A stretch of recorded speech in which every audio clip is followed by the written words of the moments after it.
I've been trying to find the words for this video for some time, and I decided to post this version because even though I don't think it's my best work, it's authentically me, and I think you will find some value in that. Do you know what the fundamental goal of a movie is? It's to make money. Movie making is a business. Movies are products. You pay $15 per ticket as price of admission to sit in a theater and have artists tell you a story using motion pictures. Production studios invest copious amounts of dollars to bring story to screen, and this marketplace of movie making used to be an art form in and of itself. Movies are already part of the art genre, yes? Movies are works of art, but the way that filmmakers used to attract audiences is an art form on its own. The products that they produced must be good. They must be satisfying experiences, often moving viewers emotionally. And to be extra financially viable, they have to be so satisfying to watch that audience members pay to see the film more than once. It's how many of the superhero films achieved their box office success. They were so enthralling that you had to go again. The superhero films were cultural spectacles. Everyone of all ages were talking about them. But there were financial implications put on everyone after those cultural spectacles. The marketplace changed. See, I want you to visualize a pendulum.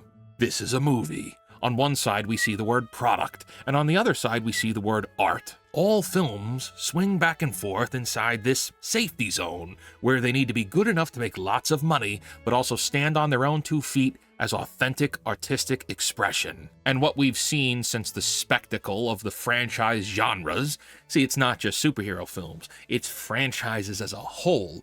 What we see now is the pendulum has swung very forcefully into the products category. The critical majority of films today have no substance, unlike the substance. They have no sticking power or staying power. You watch them and you forget them the moment you leave the theater. They have nothing nice to say about the world, they have no encouragement, there's no inspiration, and the spectacles bringing you into the theater aren't even good anymore.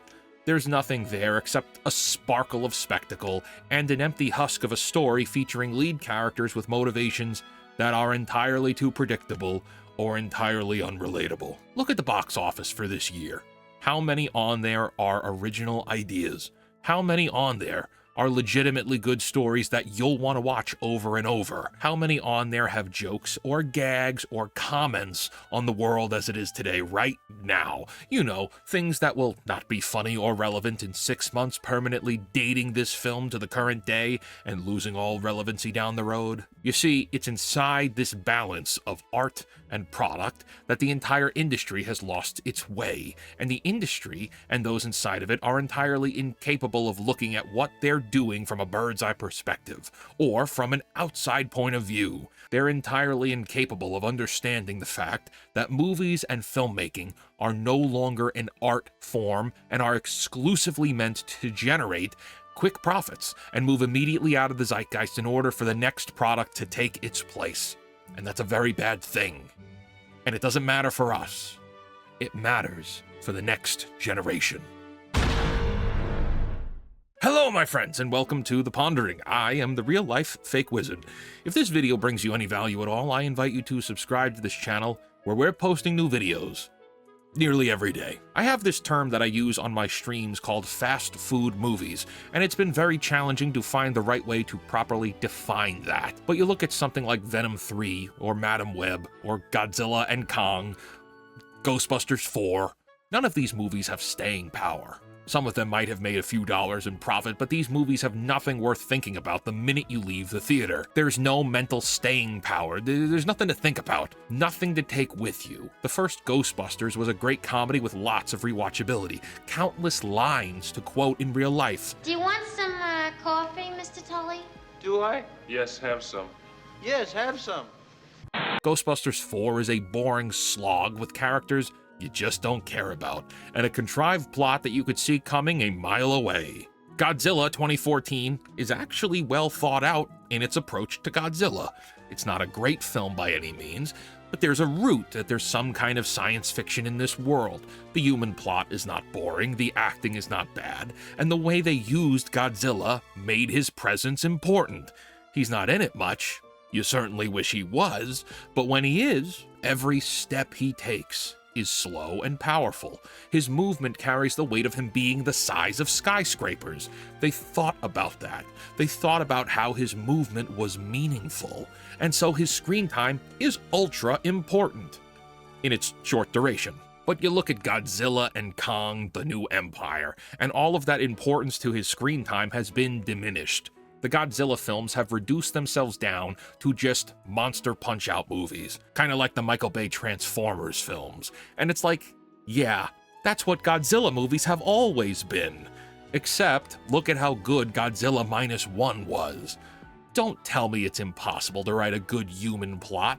Don't tell me it's impossible to make Godzilla an artistic masterpiece. Don't give me excuses! Give me results! And these are just a couple of anecdotal entries. But look at DC films, look at Marvel films, look at Star Wars, look at Blumhouse, and look at the artistic, expressive, noses up at the world fancy movies now too. You know, the Pinkies Out crowd. Look at Indiana Jones. We got an Indiana Jones film last year that had zero cultural impact. No one cares. And that's not the audience's fault. If it was good, people would have gone to see it. And in all of these genres and more, the films have nothing to do other than to cost a fortune to make. Written by hacks that have never done anything, and have nothing nice to say about themselves, the world, or their audience, and then don't make a single blip in the minds of viewers. It's a waste of time to go to these movies now. Those are 2 or 3 hours you won't get back. We get movies now that could be fun for a single viewing, like Deadpool and Wolverine or Beetlejuice 2, but kind of harkening back to what Martin Scorsese said about superhero films in 2019, they're theme park rides. Nothing is cinema anymore. A theme park ride is a thrill for a few moments, and then you move along and just go get on the next one. Films used to be way more than that. Films used to connect with people emotionally. And now they don't. And I guess in a lot of ways I sound like an old man yelling at clouds. And I am. But I'm also self-aware enough to know why. Because it's not about me, and it's not about you either. The films of the 1980s, the 90s, the 2000s, and the earlier parts of the 2010s inspired generations, or at least my generation, to take up filmmaking as a career. Did you know that the number of students majoring in film and media has increased nearly 300% since the 1970s? That's a lot of people taking out copious debt to tell stories as a career. That's disgusting! I do it for nothing. And the reason these people pursued filmmaking is because they were inspired by the previous generation's films. Because they were good. Because even though the stories were fantasies, the challenges that these heroes had were real. You could empathize with them. And so countless men and women went to university to learn the art of filmmaking. And as they came out and went to work, well, the industry shifted with the growth of superhero movies and franchises. And today we live in a world where it's hard for those people, the ones who actually care, the ones who actually have stories to tell. Well, it's hard for them to get their films made. Because the majority of studios are no longer in that safe zone we spoke about before. Movies are perpetually stuck in the product zone. And so, if the films today are not good, and we know they're not good, but we also know that it's the films of the previous generation that inspire the future generation of filmmakers, what does that say about filmmaking as an art form? What does that say about the next generation? They are not learning the same values that we got.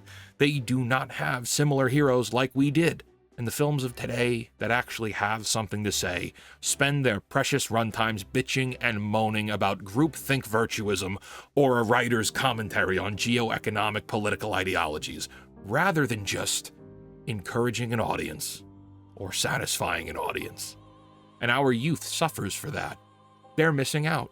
You know, it's one thing to say Star Wars was revolutionary, but to the youth, I sound like an old man. And the youth of today just don't care. I grew up on the original 6 Star Wars films. Luke Skywalker was the definition of heroism to me. What are the youth of today getting? A Venom trilogy? The Acolyte? There's not a damn thing about that show I would want any youth seeing or being morally encouraged by. I call the films of today fast food movies because, similarly to fast food, it's quick to consume, squashed together, it's intended to satisfy you for a little while, and get you just hooked enough to keep coming back. And it's not good for you. But the McRib is back at McDonald's. If you care about this kind of thing like I do, the best solution is to hit the pocketbooks of the companies making these films or shows or media. And I shouldn't pretend like you're going to the movies. Many of you aren't already, and that's because there's just nothing good to see. You have the ability to crush Hollywood, and they don't want you to know this. If you choose to stop giving them money, if you cancel the subscriptions, you don't buy the tickets, you don't buy the toys, you don't buy the merch, and you actively choose to speak with your wallet, eventually they will course correct. They'll have to, because once they fail, the company's stockholders will want to know what's gone wrong, and they'll have to finally pivot on their business plan to do something that's made for the general buying audience, and not the mystical fake target markets that marketing bros keep trying to make a reality. All of our heroes are dead, sacrificed on the altar of angry narcissistic creatives and twisted corporate managers. I said I was concerned about the youth and how they're going to inherit what we leave behind. Well, I'd rather see it all burn to the ground and have individuals like you and me take up the mantle of telling stories through our own small indie films and our own indie projects than let Hollywood keep parading around the corpses of Han Solo, Luke Skywalker, and Princess Leia just to make a quick buck. My friends, I want to thank you for joining me for this pondering video. If you liked the video, please hit the like button. If you're new here and you want to see more from me, consider hitting the subscribe button. And until next time, create, innovate, inspire. May the contrived thread of destiny from the Acolyte be with you. And for the love of God, cancel Disney+. I'm a little insecure about this one. Hope you liked it. The youth are screwed because our movies today, well, they're absolute shit.